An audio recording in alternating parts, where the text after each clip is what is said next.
Assalamu alaikum, everybody. A very, very warm welcome to you all to this exclusive webinar on behalf of Accelerate Private Limited and HRPN. Zafar Usmani sir, I'd like to begin by thanking you for everything over the years, for giving me all of these opportunities and for always humbling me with your kind words. And I reciprocate the same. You've been an amazing mentor. Zafar Masud sir, thank you so much. I completely understand that you're taking out so much of your precious time for us. So thank you so much in advance for this, sir. You're most welcome, Sana. And my apologies for the delay. Not today, but we had planned it earlier. But I've been traveling, and then Zafar Saab has been traveling extensively. But I'm very glad that we are connected now. Thank you. Likewise, sir. Thank you. Okay, so before we officially commence, because this topic is very broad, and I think for laypersons who may not be completely familiar with what we are talking about, we have created a short presentation which I will just share right now. Okay, so we have been planning, this webinar for quite some time now. ESG, and obviously I'll take you through that step by step, is a very pertinent topic in this day and age, especially when it comes to organizations. And it's very important for different organizations, especially that run training programs, to offer these awareness-raising webinars. Though I have a legal background, obviously, because this is something new and it's something emerging, even I myself did not have the requisite amount of knowledge, which I got in terms of doing the research. And this is what I had hoped that participants would achieve from these sort of sessions. So just very quickly, to take you all through some of these main points. When we talk about sustainable development goals, what exactly are we talking about? So the United Nations previously had, or they established what were called the Millennium Development Goals that were established in 2000. They were very brief in number, and their focus was quite limited. Now, fast forward to 2015, they came up with 17 goals, and the main aim of these 17 goals is to sort of, there are some fundamental themes which revolve around things like ending poverty, inequalities, ensuring that all humans enjoy health, justice, prosperity. One of the major concerns of this day and age, of course, is the damage that is being caused to the environment. So one of the notions behind the Sustainable Development Goals is, of course, to bring a change or a transformation to our planet. And how can organizations, implement this and make that change? And then when we talk about justice, obviously, we talk about things like reducing inequalities. When we talk about organizations, we're looking at the role that organizations play in reducing things like modern slavery, having a transparent supply chain, for example, putting an end to child labor, those sort of things. So these, in a nutshell, these are what the 17 goals are. Now, Pakistan ranks 128 out of 166 when it comes to achieving the Sustainable Development Goals. And I'm not going to take you all through all of these, but the ones in red highlight the areas which pose as major challenges where Pakistan still needs to achieve a lot. The ones in, the one in orange is the one where significant challenges are required. The yellow ones are some of the areas where improvements have been made, but challenges still remain. And fortunately, goal 13 has been achieved, or we're on route to achieving that. But when it comes to things like gender equality or hunger, or obviously maintaining life below land, life on above land, education, those are some of the areas which Pakistan still needs to work on. Okay, and now coming to something which is more specific to the topic that we're going to be discussing today. So we've spoken about the Sustainable Developmental Goals, which happens to be the umbrella term. Now break it down further. We are talking about ESG. Now again, ESG needs to be broken down even further, and it has 3 different dimensions. So we are looking at the environment, the social and governance aspects. When we talk about the environment, everybody knows about climate change, everybody knows about global warming, everyone knows what's happening to the planet, deforestation, and all the damage that's being caused to the planet is proving to be detrimental. So ESG enables organizations and companies to take some sort of initiatives in order to provide some kind of improvements to the planet in general. When we look at the social, of course, this contains a lot more dimensions. We're talking about the health and safety of employees, for example. We are talking fundamentally about human rights, about the putting an end to child labor and child exploitation. We're talking about equal opportunities. So the social aspect covers all of that. And a major focus of the social is on the physical and mental well-being of individuals. And obviously, when we look at it from an organizational context, we are focusing more on the mental well-being and happiness of employees. So, and then, of course, moving on to the governance, which again is one of the most important bits of the ESG. We're looking at the independence of the board. We're looking at ethical practices in businesses and to what extent do businesses adhere to these ethical practices. We're looking at compliance issues as well. So the focus of ESG, apart from looking at the responsibilities of shareholders, of course, is to see how the shareholders work in harmony with the stakeholders. And when we talk about the stakeholders, we're talking about a variety of people, such as employees, customers, and the community. And ultimately, we're talking about themes such as transparency and accountability in organizations. Again, very quickly, when we talk about a renewed couple of years, a few things have happened as a result of which there is a renewed interest in ESG. COVID-19 happened. It rattled our cages. It shook the entire world. And of course, things like your physical health, your mental well-being, that was greatly damaged by COVID-19. And obviously, ESG looks at that or consider that very carefully. The social inequality bit. So I'm just going to move this box a little just so that participants can probably see. The rich are getting richer, the poorer are getting poorer. So that is a cause for concern. And then, of course, you have climate change, which poses as a big problem. And these are some of the areas why ESG is even more important today. I'm going to take you to this final slide, which is coming to the focus of today. We've spoken about the UN Sustainable Development Goals. We've spoken about ESG. We've looked at the different segments. Now, today, we have a very esteemed guest speaker with us, as we've already introduced him. Zafar Saab has joined us. We are absolutely honored to have him. And with that, Zafar Saab, I am going to just take the liberty of stopping this presentation, and I'm just going to ask you two questions very humbly. Firstly, when it comes to ESG, what sort of initiatives has your bank taken under your leadership? And secondly, what sort of implementation challenges has your bank faced, if any? So over to you now. Thank you, Sana. Thank you very much. Thank you, Zafar Saab.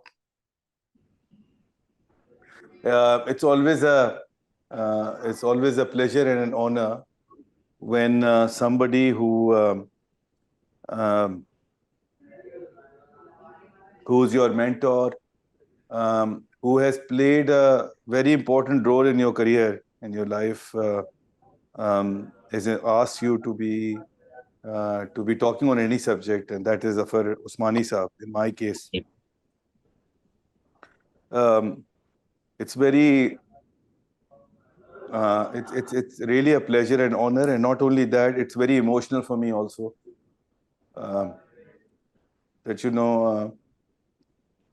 of all the people, Zafar Saab has asked me to talk about any subject, which I believe Zafar Saab is himself has a very good understanding and knowledge of. So thank you, Zafar Saab, for giving me this opportunity. Also, this topic per se is something which is very close to my heart. And, I have to admit that, I've got some notes made by my team for today's session. But then I decided to go extempore on this because because of many reasons. One, something when you talk about which you really believe in, which is close to your emotions, something that is as wide and broad as environment is, something which is yet in a stage of being understood well, is something which deserves to be um, taken on and dealt with straight from the heart, rather than going through a structured approach of top of notes and all. So in case of environmental, social, and governance, the concept is still now getting sort of well aware for people, but it's still at a stages where people are still not very clear on what does it all mean. And when it comes to the industry like banking in general, then what is important is, to my mind, and I'll flip the the order of ESG from GSE. So from an industry like banking, which is basically a trust. It's the trust of your depositors. It's the trust of your shareholders. It's the trust of your community in general, because of your simple sheer impact on people directly. It's the governance piece which becomes the most important one. And if you take care of the governance piece, in my opinion, the rest of the stuff will start falling in place on its own. And with all due respect to our our experts in UN and international multilaterals, which call it ESG, I will call it GSE. Because if the governance piece is taken care of, then rest of the two items will fall in place automatically. Very good and point. I've kept Zafar Saab, S on purpose in the middle, because if the governance is good, S is taken care of, which is again under the control at a micro level of that organization. Then E piece will evolve on its own. E is something where you have the minimum control on. Governance and social you have more control on, and then you have minimum control on that. But at an individual level, at the individual organization level, if you take care of the other two pieces, then the third one will fall in place automatically over a period of time. The third one also is a bit complicated in the sense that it is not just confined to the environment of one country alone, it's the environment of the entire globe. And the world has become such a small place now. It's actually gone beyond that adage of small world to actually literally it's a small world when it comes to environment, where the country like Pakistan, which is merely contributing less than 1% to the greenhouse gases emission, is at the receiving end when it comes to climate change. The recent flooding alone had an impact of around $30 billion on our economy.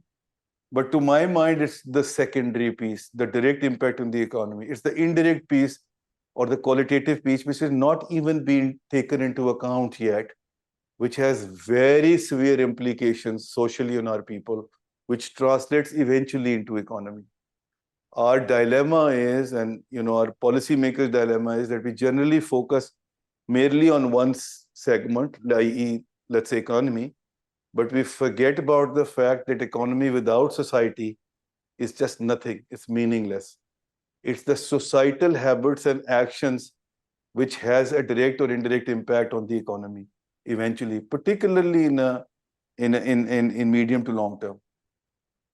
So, the societal impact of these flooding lately is not just that people have kind of fallen behind in their formal educational schedules, but the impact, which Sana, you also talked about under the social piece, the impact psychological impact on those people who have actually gone through their trauma, of them coming out of this and become a normal human being and start contributing to the economy, is something which has not even been accounted for. So it's a much more complex and a difficult equation than what seems like, or is trivialized by just putting an economic number to it.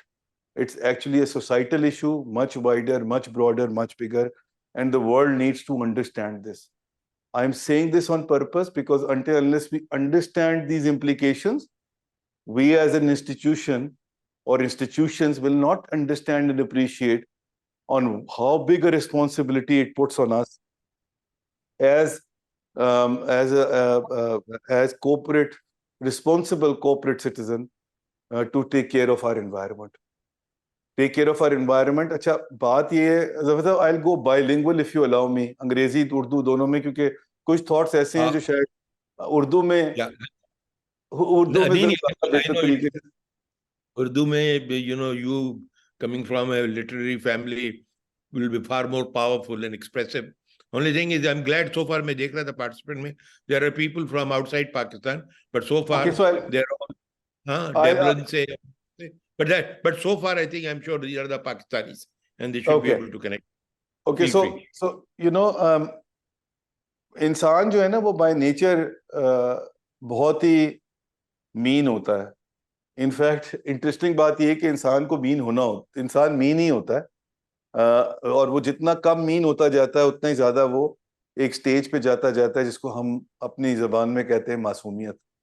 तो वो मासूमियत वाला element तो गालिबन किसी का भी नहीं है. तो हम बाय नेचर चाहे जितना मर्जी इस बात पे बिलीव कर ले कि हम बिल्कुल मीन नहीं है, कोई ना कोई एक मीन एलिमेंट जरूर होता है इंसान की फितरत में.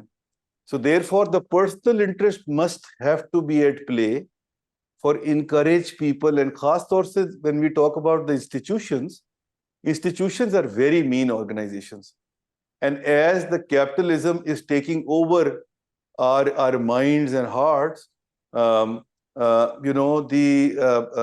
meanness piece has become more pronounced.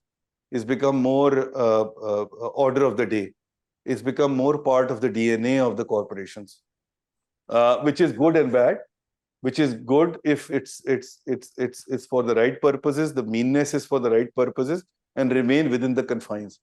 But meanness becomes a real disaster when you do not control it and it goes beyond certain level. Now, why am I talking about this aspect here?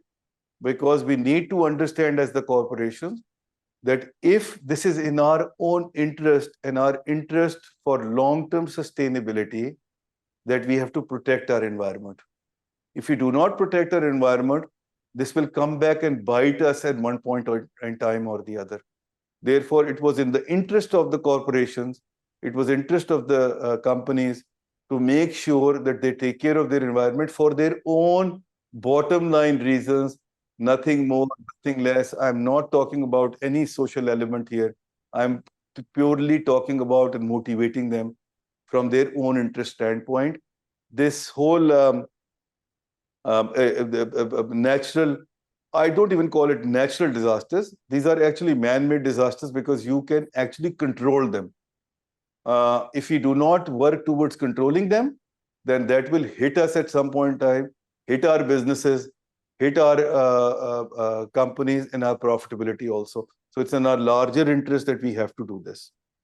So coming back to the first point, which is on the governance piece.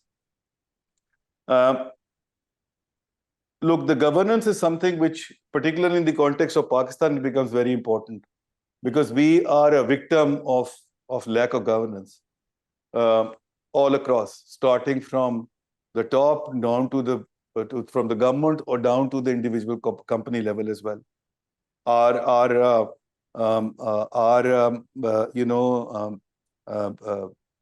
Stock exchange capitalization is merely $45 billion. It's just nothing. It's neither here nor there. Our economy size is a lot of potential to grow, but these are all victims of the governance, and that becomes even more important, as I said, in case of the banking industry, because you are acting as a trustee. And in our case, what we've done is that we have on day one, put a very robust governance structure in place. Zafar Saab will bear me on this. Public sector organizations tend to give a lot of authority and influence to the management. Their governance structures are generally compromised. But in our case, and then that puts a lot of responsibility and pressure on the person at the helm of affairs. So therefore, recognizing that very fact, on day one, I realized that we have to put a very robust governance structure in place so that it will not only be able for us to run the company without any challenges as such related to our responsibility towards our shareholders, other stakeholders, particularly the people in general, our employees. But more so, it will also help me, and this is a very important thing I'm trying to present here, is the fact that in public sector organization, like private sector as well, but different nature of pressures, there are generally political pressures.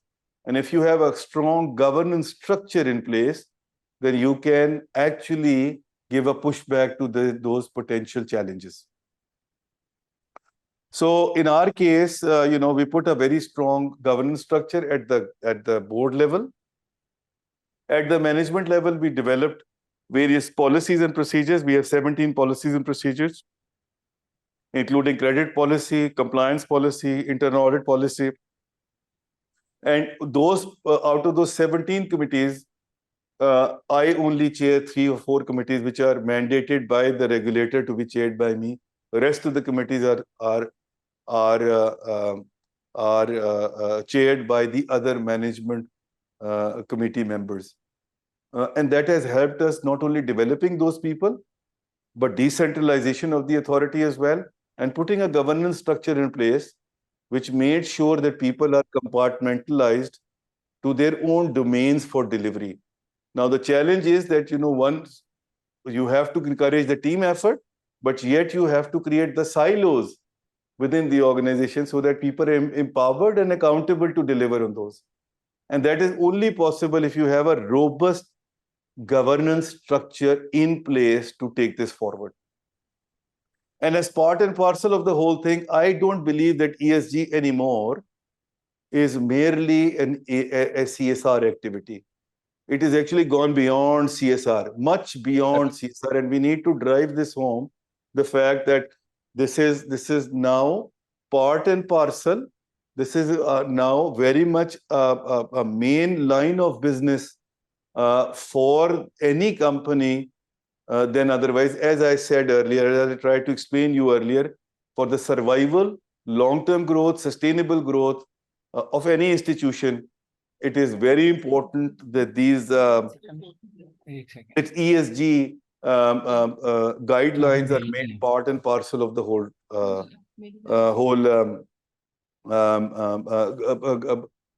governance structure and corporate identity. So we achieved that. We made sure that, whether it's the risk assessment, and thanks to our very proactive regulator, State Bank of Pakistan, which has already introduced the enterprise, ESG risk assessment framework, whereby in 3 years we have to put in a framework in place where we have to make sure that our customers who are coming to us are also complying with the necessary ESG requirements.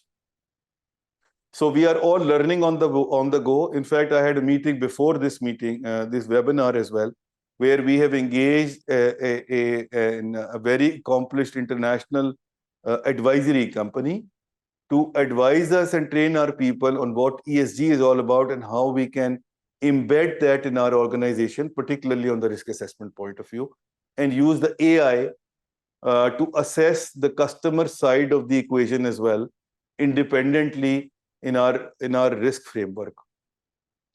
State Bank of Pakistan has also done a phenomenal thing in terms of giving the targets to the banks that they have to go, and this is related to the part 2, which is the social piece of ESG or GSE as I call it. whereby they have given a specific target to the banks to make sure that the diversity and inclusion piece is taken care of well. There are specific targets of lending to women, to persons with special abilities, to different geographic areas. There are targets for employing these categories of people, minorities, and all within our organization. There are targets that how are we supporting them. For example, on our part, we've recently supported Special Olympics, and we're very proud of the fact that we supported 4 athletes, and out of them 2 got the gold medal. All those activities at a larger scheme of things helps a lot in terms of bringing the whole ESG agenda together, and thanks to the regulator in that space. On the social side, governance I've already talked about. On the social side, we are very proud as an organization that we've done the stuff that nobody else has done in the industry. For example, we are very focused on making sure that we give the necessary training to our people on the happiness side. We give the necessary training to our people that helps in their own personal development. We are also very proud of the fact that we are the only organization in the country who has actively engaged the mental health experts who have come in our organization, and we've got the assessment done from all levels, starting from CEO to all the levels at division head level. And in the branch manager and operations manager, we have 800 branches, and we've got almost 2,000 people assessed on their mental health side. Banking is a high stress business. We need to work with people, identifying their issues in life, identifying where do they stand in terms of the matrix of their mental health, and then work with them in addressing those mental health issues. We are the only organization which has done it. We are the only organization, by the way, which paid special allowances to the people in COVID in the front line. No other organization in Pakistan did that. We are the only organization in Pakistan, the first organization in Pakistan, which had set the stage this year only for the minimum salary at 37,500. Everybody else followed the suit. And we are very proud of the fact that we are taking the lead in all those areas, and then they encourage the other organization to then do better than us. We always take a pride in the fact that while we did it first, but the others have done better than us. And we believe this is our social responsibility as well. We have also, by the way, and Zafar Sahib, you will be very pleased to know this, we are probably the only organization in the industry which has decided to send all their group heads and division heads and selected division heads, obviously it's related to the rating as well, to go on international training every second year. So international training we have completed as well. We've sent almost 21 people last year and this year on international training alone. All these things helps in terms of our furthering our agenda on the social side also. And environment side, Sana, I was talking to you earlier about this. On the environment side, we have done certain projects that we think, again, are path-breaking. We're the only organization that has done it. And we as an organization overall have been involved in this. The entire staff was involved in this, and I'll explain you how. So we have collaborated with the Dr. Yasmin Lari of Heritage Foundation. And she had this idea of building these houses, very basic houses, huts she call it, in Sindh. Now symbolically, Bank of Punjab going all the way in interior Sindh, in Mirpur Khas, and doing this project, to my mind was very significant. And again, us treading on the border of, social and environmental peace. The tragedy of Pakistan right now, Zafar Saab, is that we are a most fragmented society on the face of the earth. We are lastly, we are Pakistanis. We are everything else, even reducing down to the level of that I live in phase 5 in defense and Zafar Saab lives in phase 6 in defense. So Zafar Saab is different than me. I just have to take care of my street alone. I don't have to be bothered about anything else. That mindset has to change. And we as an organization decided that although there is word Punjab attached to us, we are very proud of this, but we have a responsibility on the larger society where we operate already. We are a national institution and we have to take a step forward in helping those areas out like Balochistan, like Sindh, like KP, which traditionally people thought that institution like us will not be very active in. So in Punnu village near Mirpur Khas, we worked with her. We gave her an endowment fund. She had this brilliant idea of not giving the grant to the women there, but giving them interest-free funding. So we set up an ecosystem there with her, whereby we set up an endowment fund, out of which she created a committee of women in that village, and that village was the controller of that funding. They will dip into that money, they give the loans, and they were responsible for taking it back and then giving it back to them for another project. Starting from creating this eco-friendly houses, environmentally friendly houses made through mud and bamboo. Very basic huts, one room, one bathroom, and a sort of a living area. And and then when the money came back, they then put that into creating their own livelihood through setting up this concept called Maa Ka Dastarkhan, which is basically setting up these ovens and stoves where they made food, and they not only sold that food within that village, but outside that village also. So women, and by the way, the ownership of the hut belonged to women only. So the financial inclusion and women empowerment piece, the environment piece, the livelihood piece, and the agriculture piece, because then money came in, they invested into their own ecosystem and grew their own vegetable and fruits there as well. It's worth seeing. I will encourage everybody who is on the webinar to please visit that village. And then we expanded that whole idea because, Zafar Saab, the idea was to train the people and then they'll be on their own. For example, in that village, we trained the local villagers on how to build these stoves and huts so that they can do this for the other villages as well. And then this will on its own have a spiral effect, and we will have across the country these houses and livelihood taking shape on its own. So on our part as Bank of Punjab, we have 14,000 employees, mashallah. And we have introduced a program called BOP Madadgar, whereby we started out with this project in southern Punjab, in Rujhan.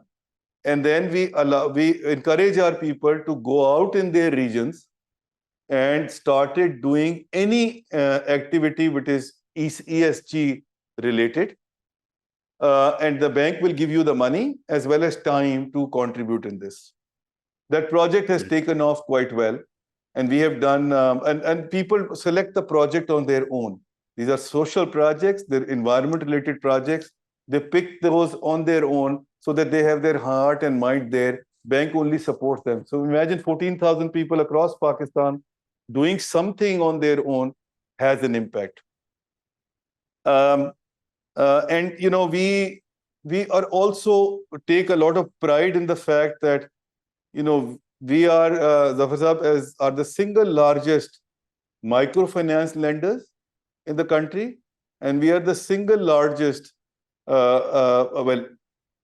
in terms of yearly growth, agriculture financing business. On the small and medium enterprises also, we have been awarded twice in the last 2 years.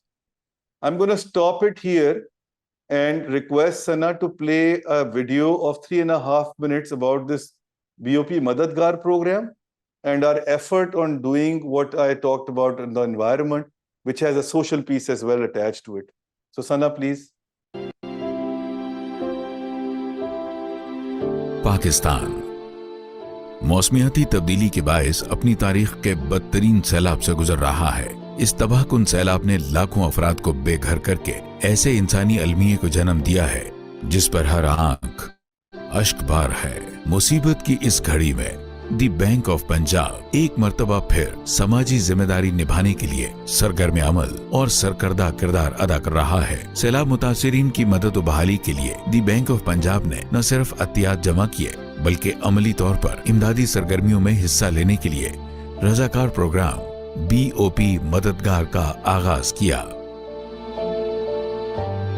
BOP मददगार programme के जरिए दी bank of Punjab के मुलाजमीन रजाकाराना बुनियाद पर इमदादी कामों में अमली तौर पर हिस्सा लेते हैं, जबकि बैंक रजाकारों की हौसला अफजाई के लिए जरूरी तरबियत और इमदादी सामान और दीगर सहूलियात फराहम करता है। रोजान शहर में सैलाब मुतासिरीन के लिए शेल्टर्स की तामीर से BOP मददगार प्रोग्राम के तहत सरगर्मियों का आगाज किया गया। सैलाब से मुतासरा इलाकों में माहौल दोस्त मटीरियल के साथ मुस्तकिल मगर बुनियादी शेल्टर्स तामीर किए जा रहे हैं। मौसम और माहौल से मुताबिकत रखने वाले ये शेल्टर्स पायदार और सैलाब से मुकाबला करने की सलाहियत रखते हैं। ये शेल्टर्स न सिर्फ तामीर में आसान और इंतहाई कम लागत हैं, जीरो कार्बन फुटप्रिंट के हामिल ये शेल्टर माहौल दोस्त भी हैं। इन्हें खोलकर दोबारा से तामीर किया जा सकता है। दी बैंक ऑफ पंजाब ने मुकामी अफराद को शेल्टर्स की तामीर की तरबियत भी फराहम की है, जिससे इन्हें रोजगार भी हासिल होगा। BOP की इमदादी सरगर्मियों का ये सिलसिला मुल्क के दीगर सूबों में भी जारी है। इस सिलसिले की एक और कड़ी मीरपुर खास सिंध के गांव पुन्नू में शेल्टर्स की तामीर। दी बैंक ऑफ पंजाब ने तरक्याती कामों के लिए इस गांव को अडॉप्ट किया है। आज हम सारे BOP की मददगार टीम BOP मददगार के प्रोग्राम के तहत पुन्नू कॉलोनी मीरपुर खास डिस्ट्रिक्ट पहुंची है और यहाँ पे हम अपना जो हमारे BOP का ऑलमोस्ट अडॉप्टेड विलेज पुन्नू है उसमें आज हम वॉलंटरी वर्क करने आए हैं और इसमें अभी तक हमारी टीम्स ने अपने हाथों से कच्ची ईंटें बनाई हैं और अब हम इस स्ट्रक्चर जो हमारे इर्द-गिर्द आप देख रहे हैं इसको बनाने की कुछ प्रैक्टिस करेंगे। पुन्नू में माहौल दोस्त शेल्टर्स की तामीर का आगाज सैलाब से कबल ही कर दिया था। ये शेल्टर सैलाब के दौरान न सिर्फ कायम रहे बल्कि सैलाब मुतासिरीन को तहफ़्फ़ुज़ फराहम करने में भी कामयाब रहे। इसीलिए अब मुकामी अफराद इसको BOP गांव कहते हैं। मौसम की शिद्दत का मुकाबला करने के लिए माहौल दोस्त मटीरियल के साथ तामीरात के अलावा दी बैंक ऑफ पंजाब ने इलाके में शजरकारी का सिलसिला भी शुरू किया है। इस प्रोजेक्ट को जो BOP ने अडॉप्ट किया है उसको करीब से देखने का, इसमें पार्टिसिपेट करने का मौका मिला। यकीन माने इन खिलते चेहरों को देख के जो इनकी खुशी है हमें अपने अंदर अपने साथ मौजूद देख के हमारी थकावट ख़त्म हो गई। मेरे ख्याल में ये एक ऐसा प्रोजेक्ट है जिससे इस इलाके के इर्द गिर्द के लोगों को भी इससे इंस्पायर होके और ऐसे शेल्टर्स बनाने में मदद मिलेगी। दी बैंक ऑफ पंजाब की जानिब से जारी इन माहौल दोस्त तामीरात में मोहतरमा यास्मीन लारी और हेरिटेज फाउंडेशन ने तकनीकी मदद फराहम की। दी बैंक ऑफ पंजाब मुल्क की तामीर और तरक्की और कॉर्पोरेट समाजी जिम्मेदारी निभाने के लिए हमेशा सरगर्म अमल रहा है और हर मुश्किल घड़ी में अपने बहन भाइयों की मदद के लिए पुरअज़्म है। दी बैंक ऑफ पंजाब रखे हर फर्द का ख्याल। Thank you, Sana. Lastly, answer your second part of the question, Sana. Implementation challenges. Implementation challenges primarily are emanating from two aspects. One is the understanding and the negative connotations of not doing the ESG properly. I think the people are still not very familiar with the repercussions and negative implications of not taking care of our own environment and social aspect. And the second piece is also is related to the fact that, you know, we tend to not take long-term view on things. We take short-term view on things, and those short-term view on things generally does not justify doing the investment necessary, which appears to be a sunk cost to begin with, but it is an investment in future, investment in long-term to medium-term to long-term future, and that appreciation is not there. And lastly, of course, the third point as well, it's not embedded into the governance system of the countries, of the provinces, of the organizations. And I think if that is achieved, then whole thing will start falling in place automatically as far as the implementation of ESG guidelines are concerned. I forgot to also mention you that we are the #1 bank in terms of matrix decided by the State Bank of Pakistan to determine any bank on the guidelines of D&I, diversity and inclusion guidelines. We are #1 in all the categories. We are the only financial institution, only bank. I won't say financial institution. There is one microfinance institution as well. Only bank which is in the green category. We are far ahead of the game than anybody else as far as the social piece is concerned. You've seen the environmental piece. The governance I've already talked to you about. We have been able to bring down our contrary to the popular notion, we have been able to bring down our NPL portfolio, non-performing loan portfolio, from 12% to now 6% as we speak, as a percentage of total assets. We have been able to grow our assets beyond 2 trillion rupees, and we are formally in the category of large banks now.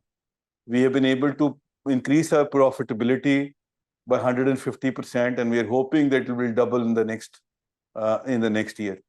So while everything else is happening, but the message I'm trying to give you here is that while you may think that this is sunk cost and it doesn't help in the immediate future, but it does impact your bottom line in the medium to long term. And this is, in our case, we have actually seen that happening. Thank you very much, Zafar Saab. Thank you very much, Sana. What an amazing presentation. And you know, when I was thinking about getting you for this particular talk, you know, because ESG and the United Nations Sustainable Goal, SDGs, they are something that normally corporate world is not fully aware. I can guarantee you, even today you talk to many CEOs and many corporate executives, they will not be very familiar with what they'll think that is something. Like, you know, we've always understood corporate social responsibility from my Exxon days, and we thought that this is something which is a favor to the society. We are giving it as a charity or favor to the society. It was never understood in its broader context. The way you have contextualized it, in fact, philosophized it, is very, very impressive.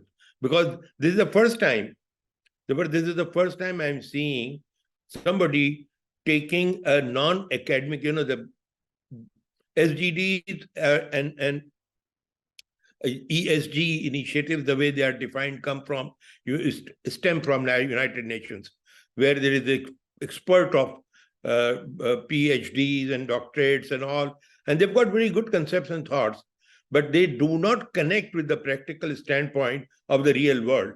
And the point that you said is eventually, and I have observed it, I'm sure you must be experiencing it, end of the day, we have to bring in a connection of we being humans. So, you know, as a human being, we may have a lot of good things and we have a lot of potential to add value, but crux of the thing is, why should I do it? What does it mean to me? So what is it, and what is in it That's for me.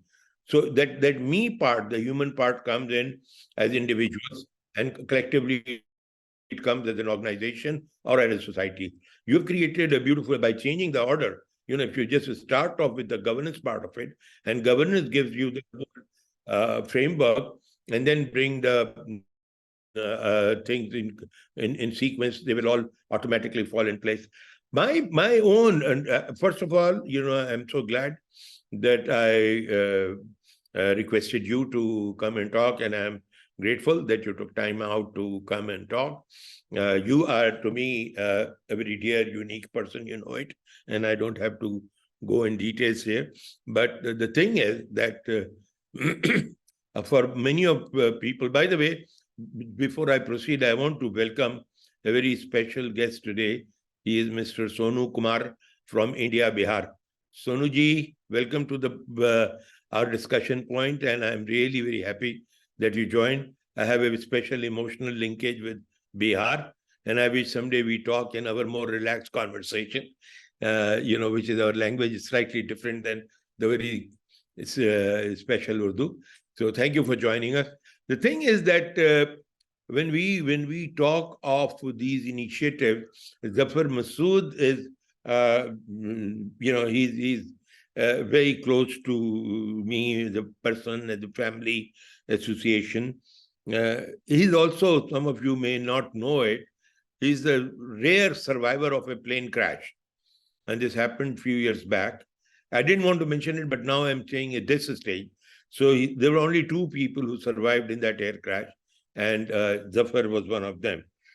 And since then, I have seen a new Zafar Masud.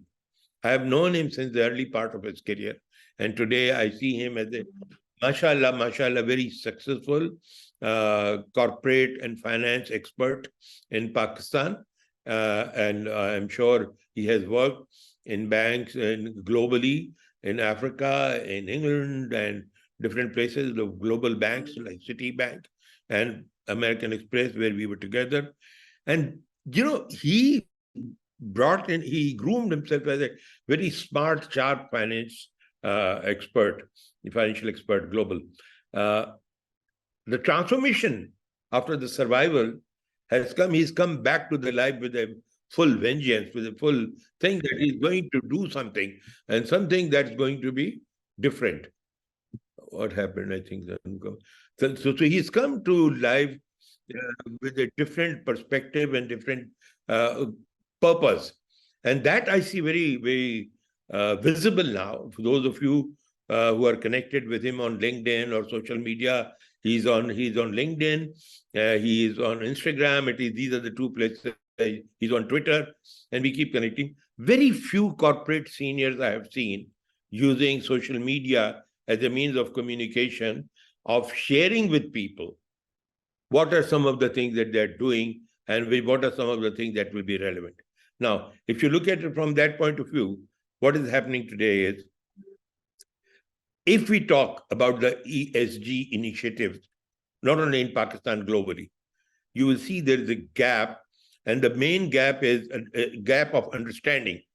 Because as corporate leaders, we are trained to look at our 3 stakeholders, our shareholder, customers, and employees.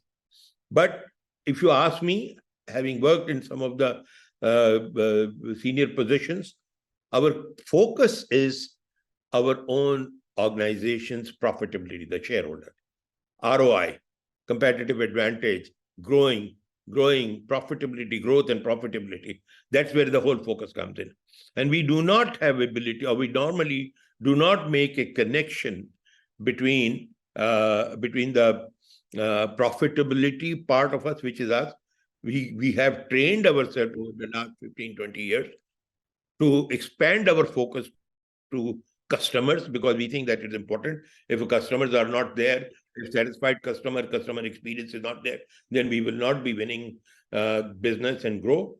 And then we focus to employees. We need to have employees, satisfied, happy employees.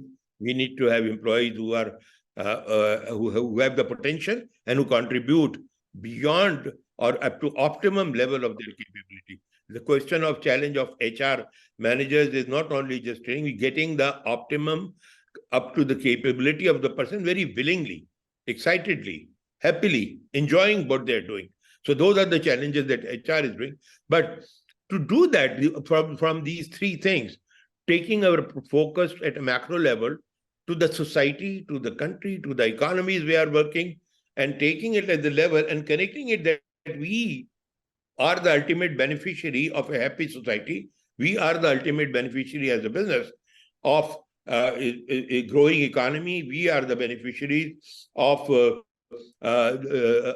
prosperity of the people, the wellness of the people, and that is the whole integrated approach. And that's the but my problem, my concern is that not many corporate leaders, CEOs, and of course the C-level leaders are either aware of it or the intensity of the significance of these initiatives.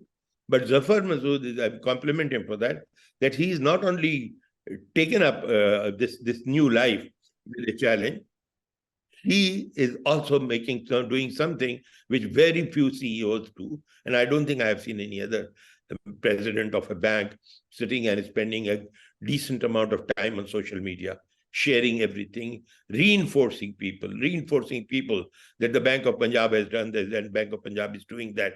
It is such an amazing initiative because that is where you create awareness in the society, create awareness in the people. But we lack this communication. We lack, and I'm so glad I saw your beautiful clip of the initiatives you have taken. That Panno, the name of the village you said, I would definitely like to go there. And Yasmin Lari has created this prototype of thing, and these are very innovative and creative things. And you talked about the small lending. Today, in one of my CBR group, there was a message which I thought, I'll just share with you, that there are a lot of these. You have a competition, you meaning the financial industry and banking.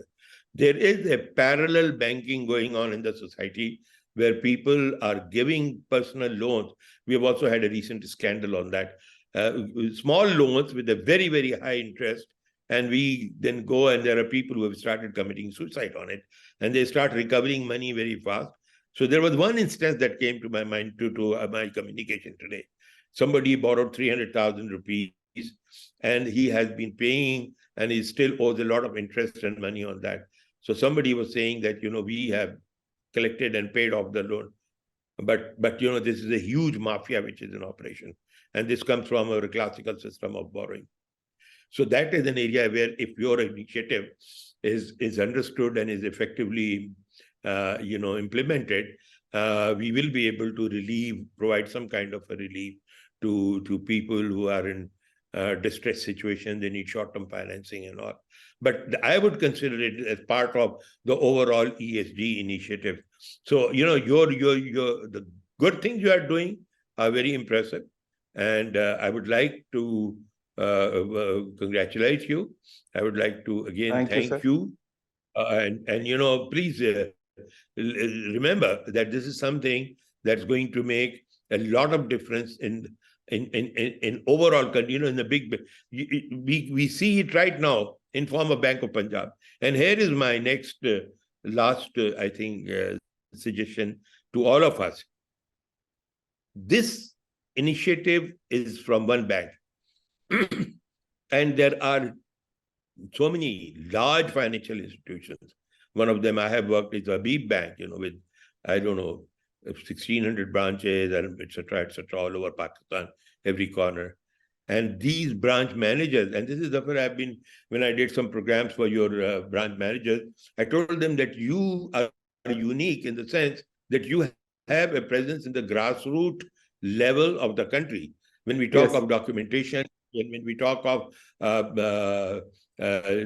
financial inclusion, you are a very important tool because you are not only the Bank of Punjab tool, You're the tool for the government of Pakistan. You're a tool for the economy of Pakistan. Because if financial inclusion is effective, it makes all the difference in the country. And we've got a network of, I think, about 9,000 or a plus more, I don't know how many there are now, branches extending to the grassroots level. And you know what? An important thing is that the branch manager there is the most well-informed person in terms of people, of community, of individuals. They know the documented people and non-documented people.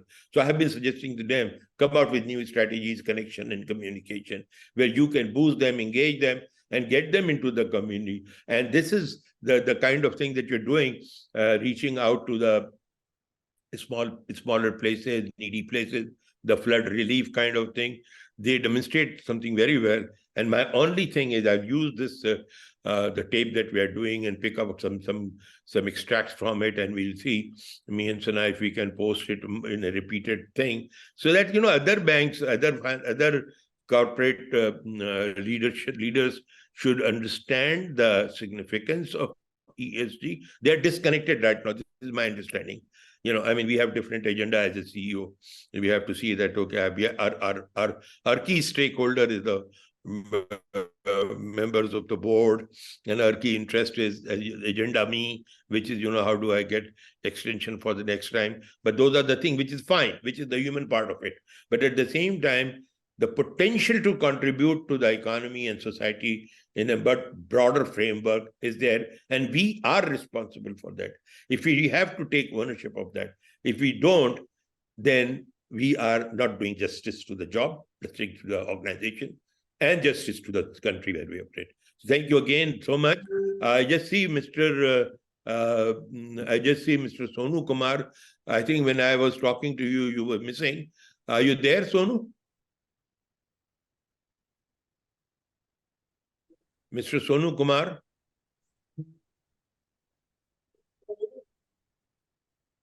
Hello. Are you there, Sonuji? Hello. Hello, yeah, I can hear you. Thank you, sir. From informative session, sir. मैं जानकारी के लिए मैं जुड़ा. बाकी मुझे बहुत अच्छा लगा सर का. मैं बहुत सारी बातें जानने को भी मिला, और बहुत बहुत धन्यवाद. आगे भी इस तरह का अगर सेशन हो तो अवश्य मुझे जोड़ें. मैं अवश्य जुड़ना चाहूंगा. धन्यवाद. Sonu ji, thank you. आपका बहुत शुक्रिया. आप आए, आपने हमारे साथ राब्ता किया. चैट में आप अगर अपना कांटेक्ट छोड़ दें, फोन नंबर या व्हाट्सएप नंबर, तो हमारी टीम आपसे राब्ता करेगी. It was very nice having you. और आपके साथ बात करके मुझे बहुत खुशी हो रही है, इसलिए कि I have an emotional connection with Bihar. My family descends from there. तो हम आपके साथ अच्छी तरह से बात कर सकते हैं. और आप जर्नलिस्ट भी हैं, तो please try and build this bridge of love between our two beautiful countries. This is what is needed. This is what is our future, our children's future, and our coming generation's future. Thank you for joining. बस इतना ही कहूंगा. मुझे तो सबसे अच्छा ज्यादा लग रहा है कि मैं आप लोग के बीच आया. अगर ये सोशल मीडिया नहीं होता तो मैं सचमुच में आपके बीच नहीं होता. कोरोना काल ने तो मुझे हम लोगों को एक अवसर दे दिया. गूगल मीट, जूम, कहां से कहां जुड़ने का एक अवसर मिल गया, कुछ जानने का अवसर मिला. जैसे आज मैंने सर जफर सर का मैं सुन रहा था, काफी देर से इतनी सारी बातें जानने को मिली. इतना अच्छा लगा मुझे. और ये शायद मुझे ये अवसर नहीं मिलता. शायद जो रियलिटी है, जो रियलिटी से बदला नहीं जा सकता है. मुझे आपके तरफ आने के लिए मुझे वीजा का जरूरत पड़ जाएगा. मगर ये गूगल मीट ने तो ये सारा चीज को छोड़ रखा है. जहां वासुदेव कुटुंबकम की बात करते हैं, वहां ये तो साक्षात दिखता है यहाँ पे. तो इसलिए मुझे अच्छा लगा बहुत. जी, अब आज आपने ये किया है कि आपने ये बॉर्डर क्रॉस करके अब आप हमारे दिल में आ गए. ठीक है, जुड़े रहिएगा, इंशाल्लाह राब्ता करेंगे आपसे. ठीक है, बहुत धन्यवाद. अच्छा, सॉरी, तो this was a very special guest to me, and as I said, it is from our neighbor, it is from the place where I belong. So thank you so much. My family belong. अच्छा, तो इसको अब we would like to open this session for some questions and answers from participants, your observations on this very important topic. And once again, Zafar, thank you so much for bringing in so much of wealth of information, opening even my mind today. Anybody wants to question, please raise your hand.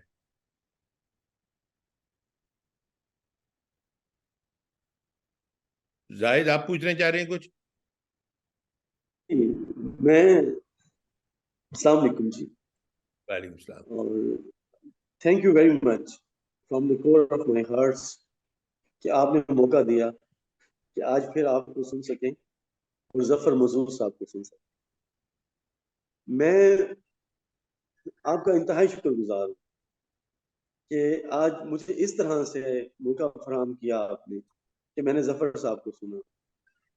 میں banker ہوں 27 years سے, اور 27 years کی banking میں اگر میں آج پاکستان کے کسی بینکر کو آئیڈیالائز کر سکتا ہوں تو ظفر مسعود صاحب. جیسے آج انہوں نے سیشن کے سٹارٹ میں کہا کہ یار میں ایکسٹمپور بولنا چاہ رہا ہوں. یہ بات ہر بندے میں نہیں ہوتی پروفیشنلی. اچھا ایکسٹمپور بندہ دل سے بولتا ہے. اچھا ان کی مطلب مزے کی بات جب ہوتی ہے کہ جب یہ بات کرتے ہیں تو یہ گراؤنڈ ریالٹیز کی بات کرتے ہیں. آپ نے دیکھا کہ فلڈ کے دن میں جب ہم نے مووی دیکھی تو یہ وہاں یونیفارم میں یہ وہاں کھڑے تھے. اور یہ زندگی میں کبھی کبھی ایسا موقع ملتا ہے انسان کو, اور شاید مجھے لگتا ہے کہ جو پلین کریش ہوا تھا اور جو مسعود صاحب کی تربیت ہے یہ اس کا اثر ہے کہ اس کی وجہ سے ان کی طبیعت میں اتنا بڑا پن ہے. اور شاید ان کا پلین کریش ہوا تھا اس کے بعد یہ سروائیور ہوئے. تو میں نے اس کے بعد دیکھا کہ یہ نا آئیڈیل. اچھا انہوں نے شادی نہیں کی. میں بہت سارے ان کے پوڈ کاسٹ سنتا ہوں تو مجھے میرے علم کے مطابق یہ کہہ رہے تھے کہ جی میں نے شادی بھی نہیں کی ہوئی.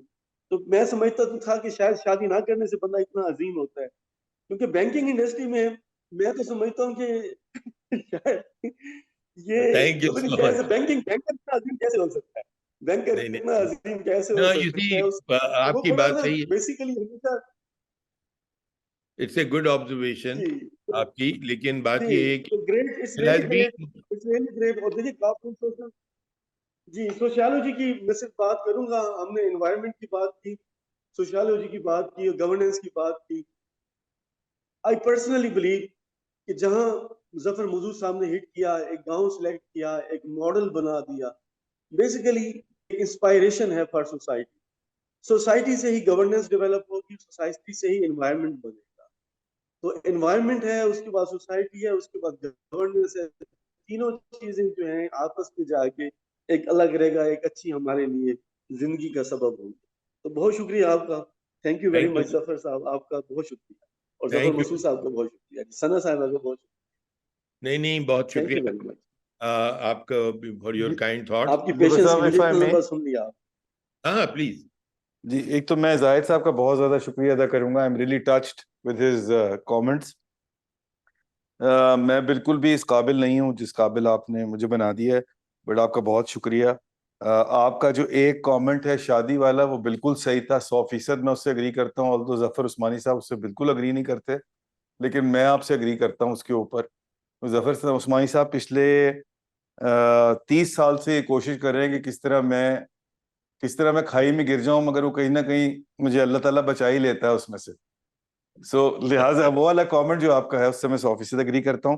میں ایک چیز آن اے سیریس نوٹ اور ایک لائٹر نوٹ پہ آپ لوگوں سے ڈسکس کروں گا. ایک تو یہ کہ یقیناً after the crash the perspective of life has changed. کچھ چیزیں ایسی تھی جو ٹینٹیٹیو تھی زندگی میں, وہ اب ری انفورس ہو گئی ہیں. سو فار ایگزامپل یہ ضرور ٹینٹیٹیو تھا زندگی میں کہ کتنے امپورٹنٹ ہوتی ہیں آپ کی کنیکشن ود پیپل اور آپ کا لوگوں کے ساتھ تعلق.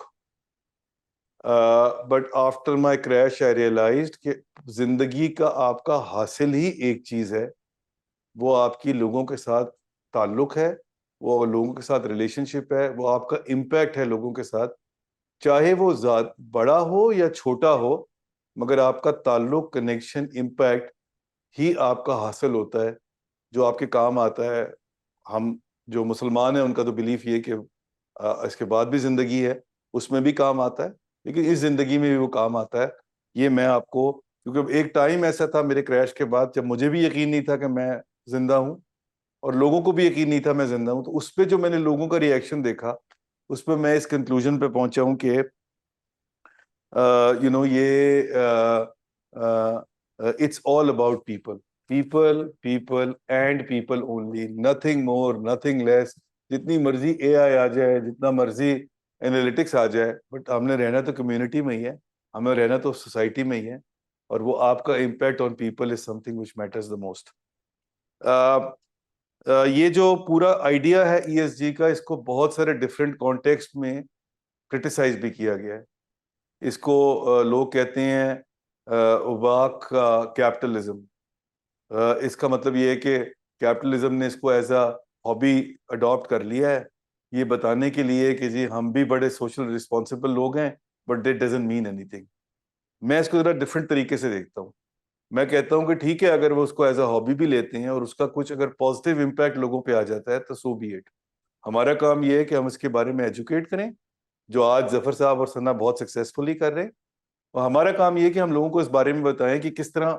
اور جس طرح میں نے آپ سے کہا کہ میری اپنی لرننگ یہ ہے کہ it is all about your impact on people, and people کیا ہے, انوائرمنٹ اور سوسائٹی ہے, اس کے علاوہ اور کیا چیز ہے. لہٰذا اگر وہ آپ اپنے ذہن میں رکھیں گے تو یہ پورا ESG کا جو ایک فریم ورک ہے وہ آپ کو بہت کلیئر ہو جائے گا. Heart and mind is the critical thing to achieve ESG guidelines کو سکسیسفل بنانے کے لیے. میرے کیس میں زندگی میں بہت لکی رہا ہوں. ویل یہ تو اسٹیبلش فیکٹ بھی ہے نوے کہ میں لکی رہا ہوں. ایک تو میری شادی بھی نہیں ہوئی اور دوسرا سے ایئر کریش بھی بچ گیا. لیکن میں آپ کو بتاؤں, میں I am rubbing it too much Zafar Sahab. No, it's okay. You know, too late for me to rethink. میں لیکن اس لیے لکی رہا ہوں جو میں آپ لوگوں سے شیئر کرنا چاہ رہا ہوں, because I always found very good mentors in my life. I found very good and very sincere people in my life throughout my career.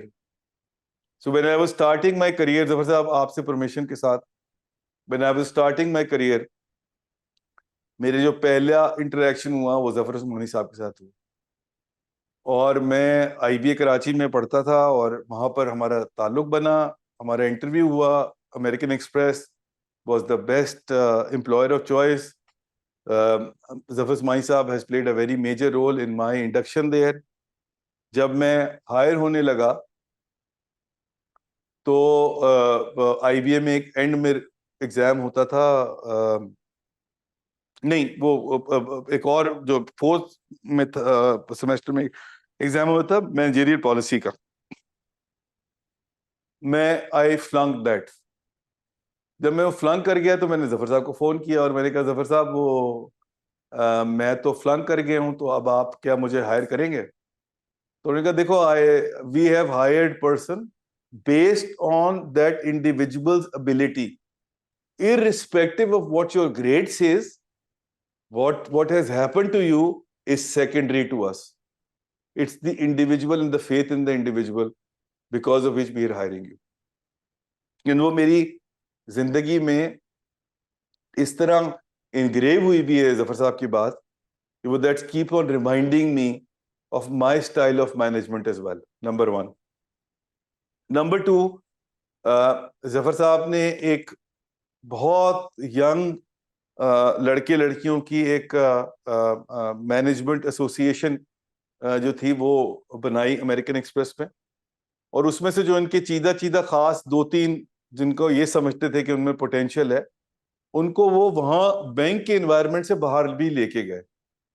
اور یہ میں آپ کو جان بوجھ کے سب چیزیں بتا رہا ہوں کیونکہ ہم سب پہ ذمہ داری ہے کہ ہم بھی جب کسی کو آئیڈینٹیفائی کریں, اور یہ میں وہ جو میرا اوور آل پیپل والا پیس تھا میں اس کے اوپر اس کو فٹ ان کرنے کی کوشش کر رہا ہوں. تو جب وہ ظفر صاحب نے مجھ میں بھی کچھ اس طرح کا پوٹینشیل دیکھا, اور شاید ان کو اندازہ اس وقت ہی ہو گیا تھا کہ میرا کچھ بینڈ جو ہے وہ سوشل ورک کی طرف زیادہ ہے, تو مجھے ظفر صاحب نے ڈریگ کیا along with couple of other management associates کہ وہ مجھے, یہ روٹری کلب میں بہت ایکٹیو ہوا کرتے تھے عثمانی صاحب, تو انہوں نے مجھے روٹری کلب کی میٹنگز میں لے جانا شروع کر دیا. تو وہ جو باقی 2 حضرات تھے وہ تو میں ان کا نام نہیں لوں گا, وہ تو فال آف کر گئے, لیکن میں ظفر صاحب کے ساتھ اس کے اندر رہا. اور پھر یہ وقت آیا ایک کہ مجھے اس روٹری کلب کا ٹریجرر بنا دیا گیا. تو پھر خیر مجھے لاہور شفٹ ہونا تھا تو میں لاہور آ گیا, مگر جو میری پوری کی پوری ڈیولپمنٹ ہے as a human being, as a professional with the focus on human aspect, उसमें जफर साहब का कितना important role है, मैं वो भी आप लोगों से शेयर करना चाहता था as an example, क्योंकि हम सब पे ये responsibility कि हम इस तरह ही अपने लोग अपने साथ groom करें. So thank you very much, Zafar साहब. Thank you for sharing this also, because I think there are, ये तो खैर किस्मत होती है, मेरी तो belief है कि we are all guided by our creator. Things are decided, road map is paved, and we follow something which has already been designed for us. बाकी चीजें जो enablers हैं वो पूरी life में हमारे साथ होते हैं, और वो they help us, and we do our, my key thing is that we do to the best of our ability and sincerity. And I think, from that point of view, I feel very blessed in my life. I have seen so many transitions in my career in terms of corporate sector to government to multinational to local corporate and all. God has given me a chance to observe and learn a lot of things from the world, from the life. And I think, my key learning is the same, that people have the very first thing that I think our interaction brought us together was the potential. When you see a person with his potential, how many of us actually real life apply what we have been taught in the university, in the books, जो subjects के साथ हमारे पढ़ाया गया था. Your managerial policy, if you would have cleared it or not cleared it, really doesn't go a very long way. It's your observation, your ability to intelligently observe, analyze, and turn the situation to your advantage that shows you a way how you best leverage your own strength. And you did it. You were exceptional. You joined the Rotary, you joined the social, we used to have the social committee, and you blended with everybody, the seniors and the juniors. That's another dilemma. When you enter, seniors don't welcome the juniors, and you broke all those barriers. So alhamdulillah, you're gifted. You've been given all the gifts of life except one, which is fine, which again, I think you're very happy with, not having a boss in your life, which most of us have. The real boss, G, absolutely. So now, I think ये जो बात की है creating awareness की, और इसमें I'm glad that we are making that effort, and I will request all the participants also to make a plan in their own life, in their own sphere of influence, create that. And let us create this thing that ये जो organizations की जो psyche है, which is basically introvert, which is basically focused, introvert, purpose-driven, and not a macro-level purpose-driven, that can be done. And, as I told you, most of the banks have got, I'm just talking, you as the president of a bank, and you've got so many 600 branches, branch managers. My key learning after going through all this, we did this program for a Askari Bank, also the branch managers leadership program. All through my learning has been that this branch manager has not been fully given credit as the key role player. That is the bank. Sitting in Kamuke, Chak number 420, that man is the bank. That man is Bank of Punjab. और उसको हमको, push up करके लाके reinforce करा. And we do these programs. People do, it has an impact on them. We give them a roadmap, etc., etc. But if we keep on reinforcing this, that is your real generator. We've got senior people, the risk management people, the marketing people, the product innovation people, they all do good things. But the real contact of Bank of Punjab or for any bank with the real resource generation stakeholder, which is the customer. So these are the important things, the customer and the bank. And the real connection is, to me, the most important position in the bank is that of a branch manager. And yes, that needs to be, it is really, we spend a lot of time, money on training the senior level. We send people outside, they come with thoughts and strategy, which is very good. It opens their mind. But really need to refocus and give them constant ability to think, because thinking is, that is the difference. मेरे हिसाब से society evolution में if something that societies that move successfully are the ones who create people who think. And we have inherited a system from colonial days where we are not, our education system does not encourage us to think. Our education system tells us that this is what is written by the book by Professor so-and-so, and this is the best way. That is what you have been told. And, in our system, professors or class teachers will come, dictate notes. So you go and repeat those notes. So it's basically downloading of knowledge, downloading of information from books. And we have come to a totally disruptive world of artificial intelligence, world of transformation, technology, breakthrough, this and that. We are now at a time where past learning is history.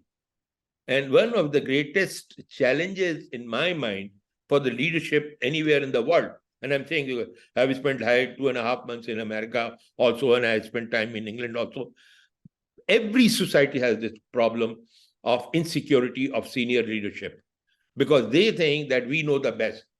I am the SEVP today because of my 15, 20 brilliant years of learning that I have. Now, little that we realize that is now redundant. My learning is not valid for 2025 and 2030. And that mind opening, that readiness to accept that I am not know-it-all. Today, I am as good as a fresh starter from university. I mean, your fresh MBA coming maybe has got a little bit of better ability to think, but the difference is that everybody has to learn today. And we need to open up that thing, that ability. And that is where I'm saying your ESG initiative and to take a pause and take a look at it as something which is going to make a difference in society, which is something which is going to make a difference to my customers, which is something which is going to make a difference to my organization, new opportunities. I mean, the kind of thing that you're doing in the village, it stands on its own feet now. And they're generating business, they're doing things. I mean, imagine if this is done on a large scale all over, you go to a totally different paradigm, different level of economic growth. And so thank you so much again. I don't know, I shouldn't have. I started becoming a lecturer again. And I'm glad my wife is not here because she's the first one who says stop giving lecture. So thank you so much. बहुत शुक्रिया sir, बहुत शुक्रिया. Anybody else has any questions before we wind up? जी अस्सलाम वालेकुम ज़फर साहब, अगर मुझे allow करें. वालेकुम सलाम जी, कौन सा बोले? जी मैं शमीम बुखारी बात कर रहा हूँ. I work for national bank of Pakistan. जी बुखारी साहब, क्या हाल है आपके? और फाइन सर, आप कैसे हैं? अस्सलाम वालेकुम ज़फर साहब. So very insightful and inspirational talks by Zafar Saab. I always love listening to him live or through recording. Sir, abhi aapne you did a very amazing redoing of this ESG thing. Aapne kaha ji कि now this is G is first governance. तो अभी हमारे जो corporate culture है, इसमें आप थोड़ा सा इस चीज पे गाइड कीजिए कि how we bring the governance structure more like robust or having sort of some more ownership of this entire ESG thing. क्योंकि अभी भी हमारे यहाँ institutions के अंदर we don't have well structured reporting requirements or reporting environment or some minimum KPIs on ESG. Although हमारे पास वो एक अभी स्टेट बैंक का जो है वो ESRM का उसमें सर्कुलर आया था, but उसकी implementation और उसकी true reflection जिस तरह होनी चाहिए within the corporate culture and particularly in financial institutions, वो missing है. और न सिर्फ वो missing है बल्कि the level of effort or the level of ownership that we should be having is also mostly lacking, I'll say. So how can we improve, particularly, I mean, with some linkages in our financial reporting and our annual reports, or some minimum numbers, to be done every year with reference to, say, financing in certain sectors or to certain communities. Is pe aapki kya thoughts hai how we can bring in this corporate ownership into this entire Good question, Shamim, as always. To begin with, luckily, as I said, our regulator is very proactive. And frankly speaking, we are the last ones to be worried about it because State Bank always takes the ownership of things. And that kind of spoils us as bankers also in terms of, उस कहते हैं ना कि उंगली पकड़ के चलाना सिखा देते हैं वो. So as far as the reporting is concerned, as far as the training is concerned, as far as the compliance is concerned, all those things the State Bank of Pakistan will take care of through the various framework that they announced. दो तो मैंने आपसे discuss किया, एक तो वो DNI वाला है और दूसरा जो है वो रिस्क वाला है. So हमारे केस में ये प्रॉब्लम कम होगा in comparison to the other industries जहां पर इतना रोबस्ट रेगुलेटर बैठा हुआ नहीं है. दूसरी बात ये है कि ये चीज जो है ना ये आएगी थ्रू एजुकेटिंग पीपल. एंड ये जो आज वेबिनार ऑर्गेनाइज किया है सना ने और जफर साहब ने, this is one endeavor in that direction of educating people, understanding the repercussions of not complying with ESG and what will it result into for them in terms of their businesses now and in the future also. And the third piece is that the ownership has to come from the top. So the CEOs have to make sure that in their own, and the boards have to make sure that the CEOs KPIs have built in this ESG element, and that ESG element then is boils down to different levels within the organization, and they follow this. Until unless there is a realization on the top, I think उसको embed करना तकरीबन impossible हो जाएगा. मगर मैं आपको यहाँ एक good news दे दूं कि thanks to the efforts of people like Zafar Masud and Sana, कि इसके बारे में एक realization, और एक और by the way, which is a bad news in a way that it's not a good analogy to quote, जो हमारा post flooding हमने ये realize किया है कि कितना environment important है हमारे लिए, हमने नहीं किया था. We learned the hard way, but we've learned it. So there is a realization, there is a talk about this. There are different institutions which are now working towards it. अब मैं अभी NCED में course करके आया हूँ governance के ऊपर. उस कोर्स के अंदर हमारा जो कोहोर्ट था वो आखिरी कोहोर्ट था जिसके अंदर ESG was not embedded. जितने फ्यूचर के कोहोर्ट्स आ रहे हैं उन सब के अंदर ESG is now mandatory. So this is the shift we are seeing.